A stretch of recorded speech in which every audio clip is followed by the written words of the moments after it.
In today's class, we look at shadows. And in the first part of this series, we're going to look at used to and how it helps to understand the relationship of the past compared to the present. So let's look at this simple question. Well, what is the opposite of the simple present? The simple past, right? That makes sense. Let's say I write the sentence, I lived in Perth. Okay, what's missing in this sentence? On its own, something is missing. Exactly, time. So I lived in Perth from 1986 until 2006. Beautiful. So the simple present always has the time. If I say I went to the beach, I have to tell you when. Whereas the present, if I say, for example, I live in Brazil, I have three parts of my sentence. I have my subject, my protagonist of the story, the verb, and my object. And that's it. My 1, 2, 3. So when we come back to our image, we have I as the protagonist, live in Brazil is the object of that sentence. 1, 2, 3. So what's different between the simple present and the simple past? Well, the simple past tells me a story. And all stories we know start with once upon a time. They're anchored to time. If I look at I went to the beach yesterday, it's one event, one period of time. It's not a continuous period of time. It's not yesterday all the way back. No. And on its own, well, the sentence itself doesn't function. So we look at the simple present. What is it? Well, the simple present is, yes, the present. It's a fact, but it's a fact that helps us predict the future. It's something that's true today and will be true tomorrow, and true the day after and the day after. The simple present are the building blocks of who I am. They're all the things that are true about me, all the actions that are true. And so the opposite of I live in Brazil is not I lived in Perth. In fact, the opposite of I live in Brazil is I used to live in Perth. And what's the difference? Well, if I tell you I lived in Perth, I have to tell you when. In 1996, or from 1986 until 2007. With used to, I don't. Instead, I use this tool, which I'll put in a different color here, that allows me now to tell an important fact from my past. This is a fact from my present that explains who I am. We can kind of relegate that you are what you do. Who you are today is made up of the actions that you do. How you feel today is a result of the actions that you do. Do you feel sick, dizzy, tired? Well, maybe you're hungover. Maybe that's the result of drinking way too many IPAs the night before. Do you feel exhausted, happy, kind of focused and diligent? Well, maybe that's the result of that 8 kilometers you did this morning at 5 o'clock. You are what you do. So if we look at all the things that are true in the present, I live in Brazil, I teach English, I write books. Well, everything in the past that defines us, that we believe defines us, we work with used to. So let's look at this as an example then. And what do we mean by shadows? Well, let's look at this simple question. Who are you? Now, your instinct is to answer this question with I am. Easy.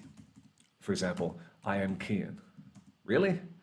I mean, I say that name because I think I'm pronouncing it the same way my mom says it when she calls me. I don't know if I'm pronouncing it wrong. I've never heard myself say my own name. So maybe I'm pronouncing it wrong. And where I live, my name gets pronounced 1,000 different ways by 1,000 different people. So I'm Kian, sure, but I'm also Cian, Kian, Kian. I'm all of those things. For me, it's perfectly fine. I like the fact that people pronounce my name the way they want to pronounce my name. It makes it unique. My name is a gift, and I get to hear it 1,000 different ways. But at the same time, I'm not that. Even there's a difference between the way my mom and my dad pronounce my name. So you might say, well, I am a teacher, I am a writer, I am these things. I mentioned this before in one of the other classes, the difference between be and do. Why I don't like verb to be. As I mentioned before in an earlier video, anyone can say, I am a father. It requires no skill, no effort, and no proof of what a father is. People do that all the time. I'm a father, I'm an athlete, I'm a Christian. You think you just say that word and all of the moral attributes that come with it belong to you too. No, I don't say I'm a father. As I said in the other video, I show you that I'm a father. What I tell you is that, I hug my kids 50 times a day. I tell them I love them 50 different ways 50 times a day. I spend all my free time with them. I sit on the sofa and I listen to them while they tell me stories. I try to understand who they are, not force them to adhere to who I am and the way I do my world. I sit and watch videos with my daughter. In fact, I listen to my daughter and I let her teach me how to use TikTok so I can do some of this nonsense in her world and find another way to connect with her. I make their beds, I wash their clothes, I cook their food, I teach them philosophy, and I sit with them any God-given second that I can. I don't tell you I'm a father. I show you with verbs and actions. And you are what you do. The outcome of doing all those things, if listening to my children and spending time with my children and loving my children as a verb, not as a fact, is the process, well, the result is I am a father. So I'm not interested in I am a father. And we looked before as well, if I say, well, I am a writer, well, your next question is, what do you write? And today, everyone's a writer. Everyone has a blog. Everyone has a vlog. Everyone has a clog. Everyone has a dog. I don't tell you I'm a writer. I tell you I write weird fiction. I write dystopian. I write existential stuff. I write books. I write novels. So verb to do explains better always. So when we come back to this question, well, who are you? All right, so instead of saying who I am, let me show you who I am. And we'll look at what I call my 4 pillars. These are what define my life, my principal actions. So I raise 2 monsters alone. I teach English. I write books. And I exercise obsessively. Now, all 4 of these, so each one of these is one of my pillars. They are the most important actions that I do in my life. And, I keep a diary, which I write every couple of weeks, every month. And I grade myself, I rate myself on how well I've been dedicating myself to these things in that month or that time and where I need to improve. Now, my life isn't 4 verbs. Raising 2 monsters alone, that's a lot. There's an infinite amount of things that I do with my kids that it's hard to squeeze in, but it's just that. I raise 2 monsters alone. I teach English. Once again, there's more than one verb involved in this. It's quite immense. I would put this now in with teaching English, aside from my online classes. And so this has far more parameters than I had imagined in the past. I write books, the same thing. Writing books is not just sitting down at a computer and typing with your fingers. With every book I do, I always spend at least 3 to 6 months in some kind of research, whether it's doing a course through MIT Openware to learn about like AI and robotics for an AI book or a robot book. I'm always learning something, usually the science that's inside the story that I'm going to write. So there's a lot involved in writing books. And of course, because I do all my publishing myself, I do all the artwork, I do all the interior, I do everything that an editor or a publisher would do. because I love control. Plus, there's no real need for publishers anymore. It's a dead industry. Once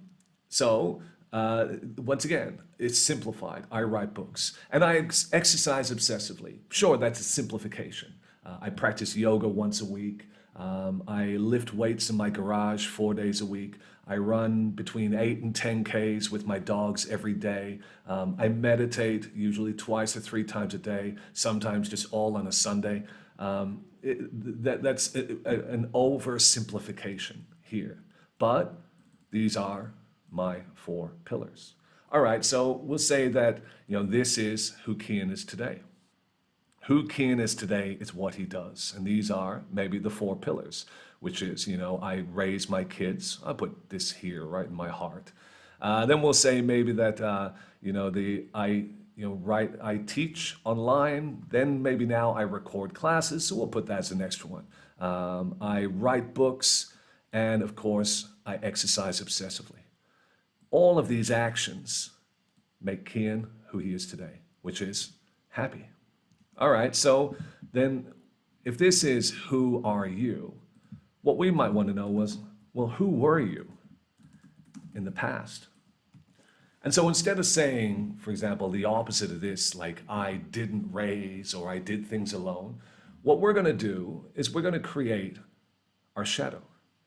So if you're feeling fantastic today in the present, which, as much as life is difficult and we constantly feel, I don't know, the creeping stench of anxiety and our frail dependence in our elderly years kind of sneaking up over that verge, constantly over our shoulder. Yeah, life can be a little bit of a burden sometimes, but we still feel that we are the better version of ourselves and we're constantly in a state of development.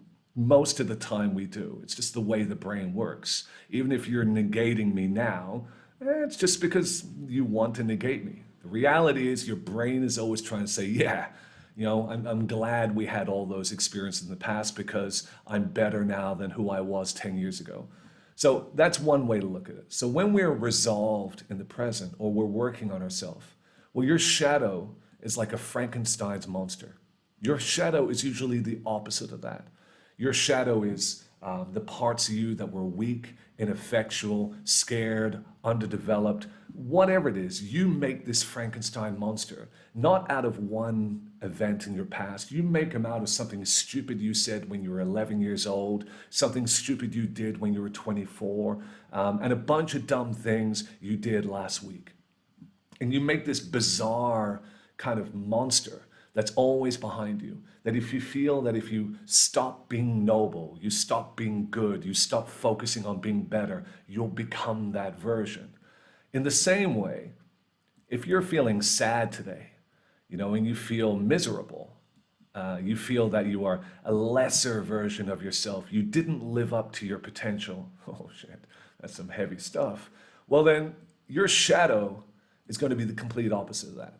Your shadow is when you had all your potential in front of you. You were like an empty gas tank. You were like a car in a brand new car in the lot that was about to get driven off by some happy-go-lucky 20-year-old who at that point hadn't wrapped you around a telephone pole yet.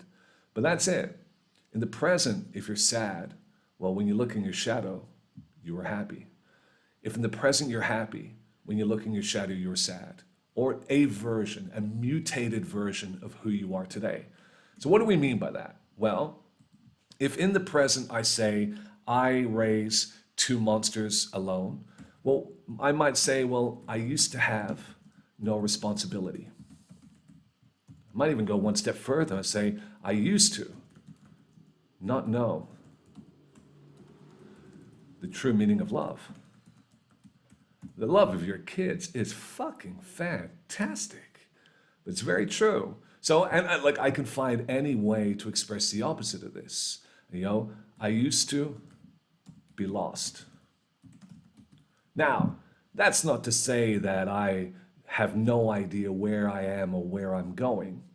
Where you hear more often these beautiful little phrases in today's happy-go-lucky internet where everyone's pretending to be a philosopher, this kind of the world of cod philosophy, where people will tell you that there is no destination, there's only a journey. There's no journey. There's no journey, there's no destination. There's nothing. And that's a beautiful part of it all. It's a liberating part of it all. So even though, yeah, I have no idea where I'm going, kids. Your dad does not have a map. Well, I still don't feel lost because I have love. That's a beautiful fucking thing. So, yeah, I used to be lost. I used to not have a compass. You know, I used to be directionless. Even though I'm not going anywhere, I have a direction. It's beautiful. All right, so that's the opposite of that. We can choose any one of them. We'll choose this one because it's pretty. And that's it. So we come down to I teach English. Well, I used to sell broadband to pensioners. Yeah, that was not my proudest moment in life, but I was good at it. Felt terrible, miserable, but you know that was something that I did a long time ago. But in my head, that may as well just be yesterday or the day before. So when I look at a profession, at one point in my time, that was a profession. Okay, I write books. Well, I used to sing in a metal band. Now, sing is a bit liberal use of the word there. I think the idea is like scream abrasively, but you know, I'm gonna keep things in a context. So when I think about what I do with my art, of course, I've been involved in art pretty much most of my adolescent and adult life. And I suppose as a kid, just sitting up and staring at light bulbs could be considered an artist in the making, maybe. So yeah, always. So I write books now, or I write novels, I write fiction. I used to sing in a metal band. All right, next one. Well, I exercise obsessively. Okay. I used to smoke 3 packs a day. I used to do nothing.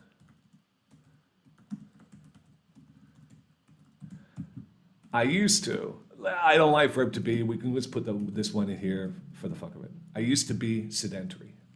You know, so whatever is the opposite of who Kian is today. And when I think I exercise obsessively, really the outcome of this to me is just discipline. How the fuck do you spell discipline? Discipline.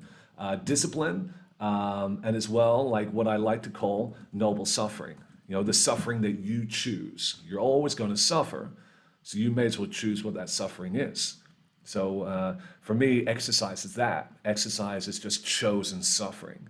And so any of these will be the opposite of chosen suffering. You know, it's choosing to be lazy, choosing to rest, choosing to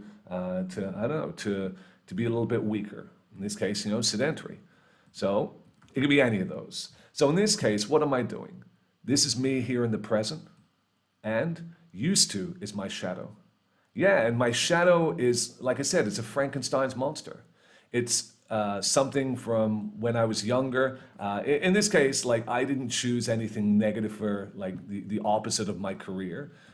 If I say I write books, well then I could say, you know, all right, yeah, let me do something shitty. I write books. I used to write poetry. Now, poetry, listen, there's nothing wrong with poetry. Poetry is like the selfie of the literary world. It's very, very subjective, and nobody gives a fuck, essentially. But it's good to do. It's good to write hyperbole, you know, when you're a kid. It's just poetry, like anything could be poetry. And there is extremely good poetry, but it's very difficult to make extremely good poetry. Maybe that's why poetry is such an important thing, because it's hard to get it right. It's just, we congratulate way too much stuff that's just saying words, extravagant, bold, twisted, turned inside out, round and round, the roof, the house, the car, the cat, inside me, bold. It's nonsense. It's shit. So, I'm not making fun of people who write poetry. I think that is bold. All right. So, but whatever it is, this version of yourself in the past, you're taking bits and pieces that you think when you look in the past are things that maybe you're ashamed of, or things that looking in the show over your shoulder, they're like, yeah, I need to get better. Whereas maybe today, like I said, you think maybe your thing is, I'm old. I don't do anything. I have no friends. Oh shit, this is me. But by the way, for me, this is all fantastic. I'm old. I don't do anything. I have no friends. Maybe I don't know. We can't put any use to yet.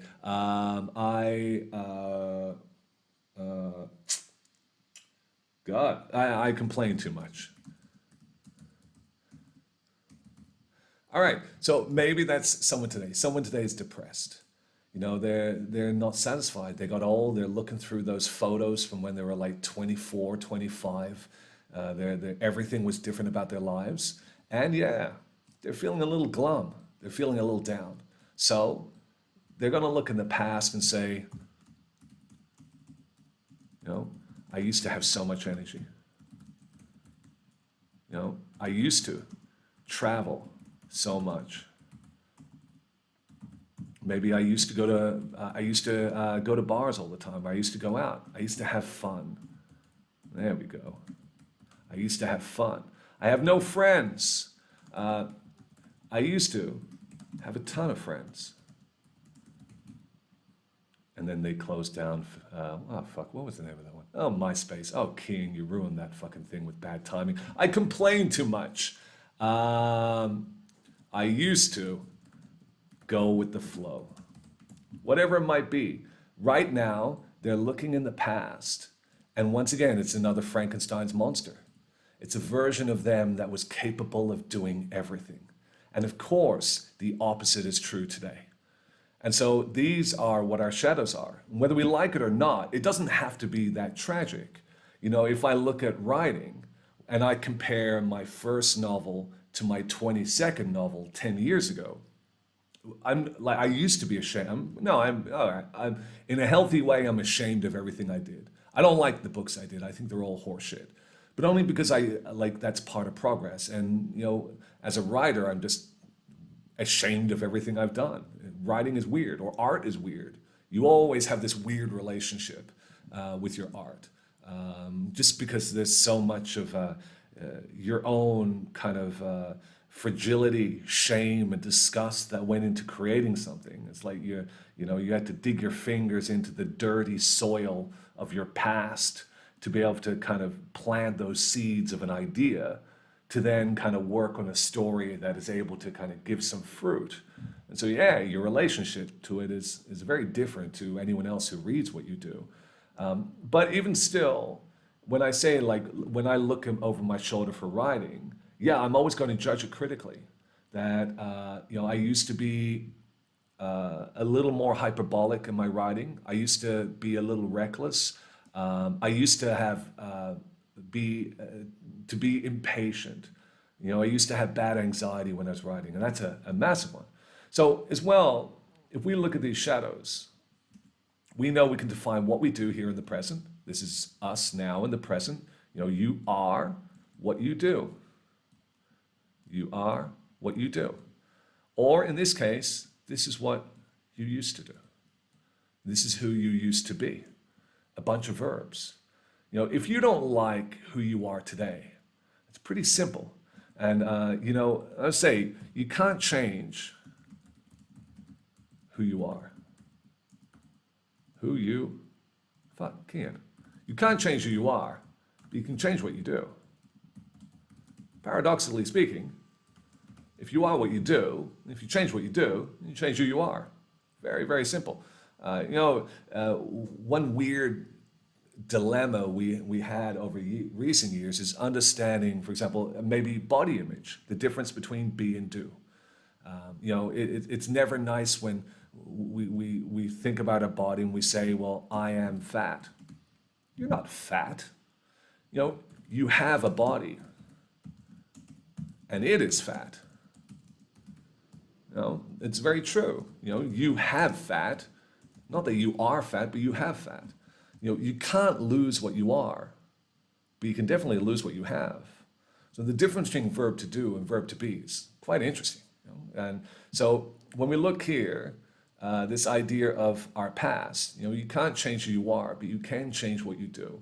If your life is miserable, well, don't sit down and watch 17 episodes of Grey's Anatomy in a row eating chocolates and biscuits. No, take your dog for a walk, or just go out for a walk yourself. Change your actions, and you absolutely change your experience. Absolutely. If your friends are pieces of shit, go find new friends. You can't find new friends, go online, they're everywhere. Everyone's in a group. So this brings us back to looking at this aspect. So we know that in what we practice here, we state the simple present, and then we look at the shadow. All right, so just to finish us, let's look at one thing we do. We know when we watch a horror movie, or some people do, I don't. But anyway, when we watch horror movies, sometimes you'll see just the shadow of the monster creeping out from behind a wall. And so what they're doing is they're not showing you the monster. They're showing you only the shadow. So I can do the same thing. If I say, I used to smoke 3 packs per day, well, now you know I don't smoke 3 packs per day. If I say I used to have bad anxiety, well, now you know I'm an asshole because I'm telling you I don't have anxiety. I don't. But I had bad fucking anxiety. Ayahuasca, ladies and gentlemen. So one thing as well, like if I say I used to have no sense of direction. Well, this one's a little abstract, but what you can understand is that today I feel that although I don't know where I am, I have a sensation that I'm okay with that. And so I can list only my Frankenstein's monster. This version of like someone who is having or had a difficult experience. And it doesn't have to be from the same period. You can, like I said, you can create one verb or one action from when you were 7, one from when you were 27. It's your monster. It's your shadow. You build it out of your shames, your regrets, your remorses, all of those things. In the same way, if I only say my shadow of I used to be so happy, well, you know that today I'm depressed.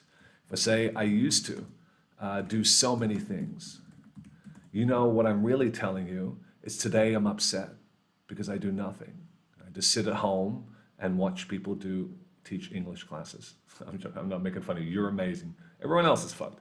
So I used to be so happy. I used to do so many things. I used to, or maybe I never used to smoke crack. And what can we understand from that person is they currently smoke crack. Whatever it is, we only have to, if we want to, build that shadow. And when we draw just the shadow, we know that in more or less that the opposite is true. So I can either tell you what I do today, or I can just tell you about this fantasy. I can tell you who I used to be, what I used to do. And that alone tells you that the opposite is true today. Or in this case, if I paint my shadow in the negative form, well, you know that the Kian today is feeling absolutely fantastic. All right, and so let's just look quickly at the grammar before we finish. So why did I say it's not the past? Well, look at our verb. Our verb is still live. Now, our verb didn't change. This 1, 2, 3, in fact, is still here. Our subject, verb, and object is still the same. I live in Perth. That was a fact in the past. I used to. So I live in Brazil, a fact now in the present. I used to live in Perth, a fact in the past. I write fiction, a fact in the present. I used to make metal, a fact in the past. So used to, allows us in some ways to create our shadows. And in this case, our shadow could be good or bad. It lets us understand who we are. And that's it. We'll leave that for today. Next lesson, we'll look at another way that we can paint shadows. So understanding who we are by what happened. And this is, in a way, sometimes the relationship with verb to be and verb to do. We like to say, I am happy. Why? Well, I've just been hanging out with my kids. Present perfect. I am tired. Why? Well, I've been exercising all morning. Present perfect again. So we can look at the past in different ways to paint those shadows. Used to was one example. Used to is or defines those building blocks. So used to helps to define those actions that were your pillars in your life. So ask yourself this, what are your pillars today? What are those actions that you do? Write them down. I do this. I do that. Write them on a piece of paper. Subject, verb, object. No adjectives, no dates, no nothing. Just a simple subject, a verb, and an object. I teach English. I raise kids alone. Yes, adjective, but that one fucking benefits. Come on. I record classes. So write them down. See who you are, or as well, which is interesting, how many actions you do. What does your life look like on paper? I always say one of the most important questions in English is this one. Well, two questions. What do you do? What do you do in your free time? Why? Most people think to do is a terrible thing. Get the fuck out of here. We're humans. We love to do things until we're dead. Even if you're doing nothing, that is something. What do you do reflects your profession. It's you when you're wearing your mask. You when you're using every filter possible to try and be the best version of yourself. That, if we can say that do is a seed, well, the flower is the verb. And that seed is the same for everybody, but the flower is different. That's why it's such a beautiful question. If I say, what do you do in your free time? Now we understand. I don't like this word hobby, because when we say hobby, what you're saying is that thing you do, you don't take it in a professional perspective. No, fuck you. Those things I do, everything I do them with discipline, and I push them into marketplaces for criticism, judgment, and trying to compete with those I consider my idols in whatever it is. So what do you do in your free time? I write novels. I record English classes. I exercise obsessively. I meditate a lot. I hang out with my kids, and this is really the most important one. At every waking second. So whatever it is, this do here, this is your seed, and these are your flowers. Every verb is your flowers. Your life is a garden. And some people's, their garden is really simple. There's just two flowers. I go to work, or I work in a bank, and I watch Netflix. It's a really simple garden. Some people don't even have any flowers in their garden at all. Some people, there's a lot of verbs in their garden. You're like, how the hell do you find time to do all those things? And not only to do those things, but to be good at them. Because that's the thing about doing a lot of things. We want to learn that skill. We want to improve at it. We want to be good. You don't want to just do 1,000 things and be terrible at 1,000 things. You want to improve. You want to be good. You want your garden to look good. And that's it. Each person has their own garden. And it's what makes us interesting. And what makes you interesting is not who you are. I don't care that. It's what you do. That's what interests me a lot.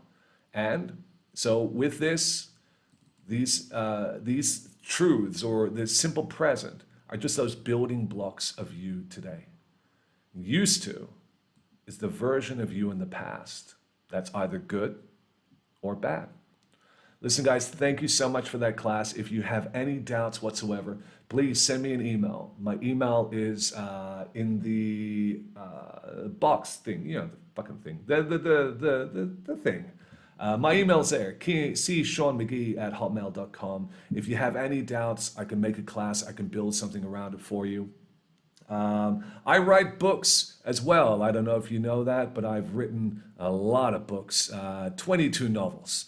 Most of it's on the internet for free, so you can get it for free. It's better a story be 1,000 times told than a single time sold. There's no money in that anyway, and all the money just goes to Amazon and the government, so fuck them. Get the book for free. I'd rather someone enjoy a story than to get 28 cents out of your pocket. I don't give a fuck.